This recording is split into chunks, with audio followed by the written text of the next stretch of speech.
Kylie, pasensya ka na sana ko ha. Umuwi ka na.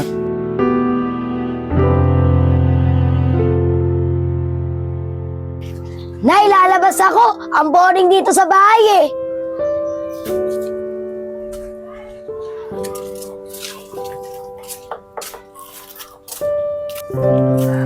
Dagol, saglit nga lang. Bakit Ate Rosalie? Wala lang, Dagol. Natatawa kasi ako sa'yo eh. Para kang diwendeng ligaw sa mundo. Kadagol, kamukha mo pa yung kulugo.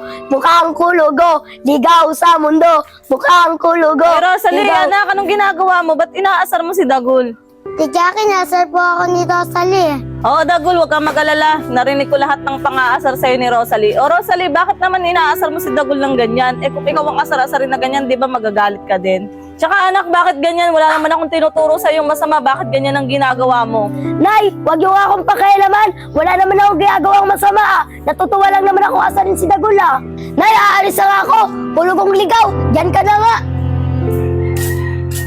Dagul, pasensya ka na sa anak ko, ah.